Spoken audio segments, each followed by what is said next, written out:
Los científicos nos dicen que hace 14.000 millones de años todo el material del universo estaba condensado en un punto. Y que a partir de ese instante empezó una expansión, un proceso de expansión en el que se fue creando cada vez más espacio, pero no más energía, de tal manera que el universo se fue enfriando. Al principio muy rápidamente y después en forma más paulatina. Al principio solo había fotones, o sea, solo había luz. Pero en la medida que se fue enfriando, aparecieron partículas y que se fueron juntando para formar átomos. Y estos átomos también se juntaron para formar soles, estrellas y galaxias. Y apareció el universo como lo conocemos. ¿Cómo sabemos esto? ¿Cómo saben los científicos que sucedió esto, que da en llamarse la teoría del Big Bang? A pesar de que no fue una explosión, sino un proceso de expansión que continúa aún hoy. Fue un proceso difícil para los científicos de reconstrucción de un montón de datos para arribar a esta idea del origen del universo. Y todo empezó en Estados Unidos, en el sur de California, gracias al trabajo de un astrónomo llamado Edwin Hubble. Y Hubble trabajaba en el observatorio del Palomar, en la montaña Palomar, un observatorio muy hermoso, en esa zona hay cielos muy despejados. Y Hubble estudiaba fundamentalmente galaxias. Y por métodos muy ingeniosos, él podía no solo observar las galaxias, sino saber, en primer lugar, cuán lejos o cuán cerca las galaxias están de nosotros. Y además, si se están alejando o se están acercando a nosotros. Y no solo eso, sino que podía también calcular a qué velocidad aproximadamente las galaxias se movían. Y lo que notó fue una cosa que le llamó poderosamente la atención. En primer lugar, que todas las galaxias, o la vasta mayoría de las galaxias que él observó, se están alejando de nuestro sistema solar, de nuestra galaxia. Eso llama mucho la atención, parecería como si nosotros estuviésemos en el centro del universo. Y por otro lado, que cuanto más lejos una galaxia está de nosotros, más rápido se está alejando de nosotros. Y esto solo podía explicarse, digamos, esta imagen es evidente que si uno estuviese en otra galaxia, también debería ver que todas las galaxias se están alejando. Es decir, que todas las galaxias se alejan unas de otras. Por eso, una galaxia que está más lejos se aleja más rápido. Y esto daba la imagen de un universo en expansión.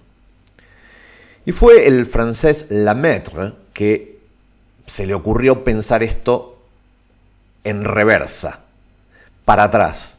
Si todo el universo se está expandiendo, evidentemente en algún momento todo el material del universo debía estar en un determinado punto. Y así nació la idea del universo en expansión y del Big Bang. Y muchas cosas cobraban sentido, porque si había habido un Big Bang, entonces los científicos rápidamente se dieron cuenta de que al estar condensada toda la materia debía estar a altísimas temperaturas. Y a esas temperaturas los físicos de partículas empezaron a hacer cálculos y darse cuenta que así se podían formar los átomos. Entonces el Big Bang podía explicar el origen de los átomos.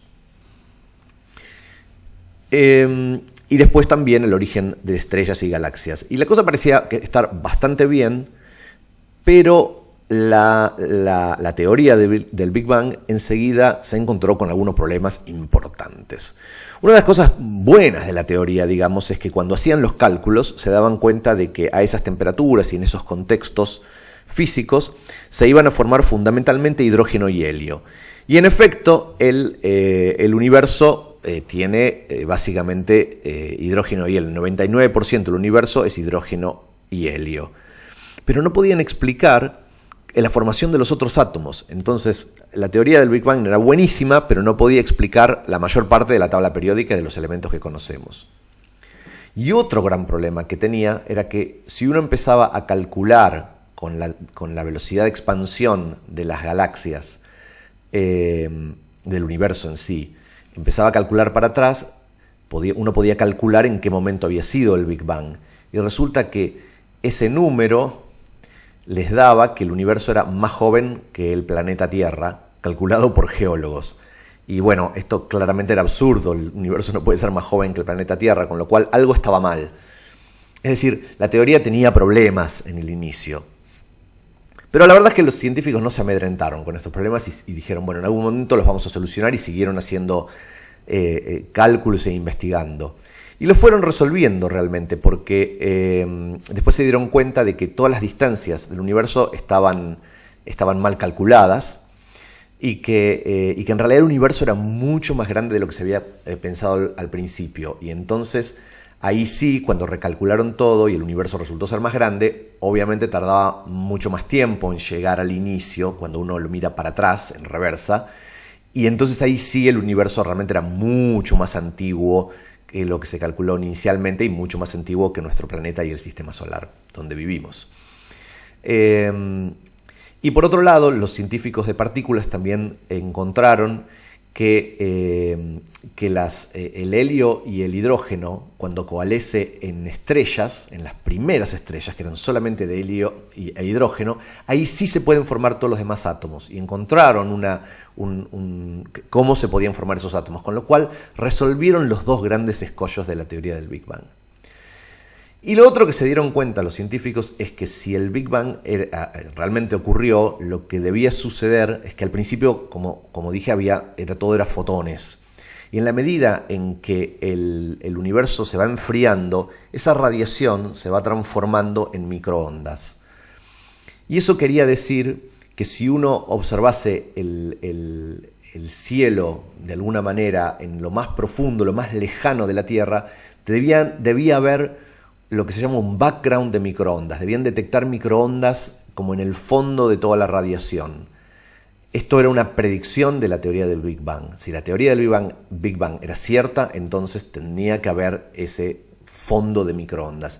Y los científicos los astrónomos empezaron a tratar de buscar eso, pero resulta que ya otros dos investigadores habían encontrado ese fondo de microondas mientras lo buscaban denodadamente. Ellos trabajaban en los Bell Labs, que eran de una compañía de teléfonos, y fueron ellos los que encontraron. Se llamaban Arno Penzias y Robert Wilson, y ganaron el premio Nobel por esto. Y entonces este tipo de cosas y otro montón de observaciones realmente encajan con esta idea de que está el Big Bang. No lo podemos observar al Big Bang porque no es imposible viajar en el tiempo, y aun si pudiésemos viajar en el tiempo, nuestra máquina se destruiría por las altísimas temperaturas. Pero sí podemos inferir que pasó, y sí podemos pensar que si pasó, todo lo que observamos en términos astronómicos encaja con esta idea.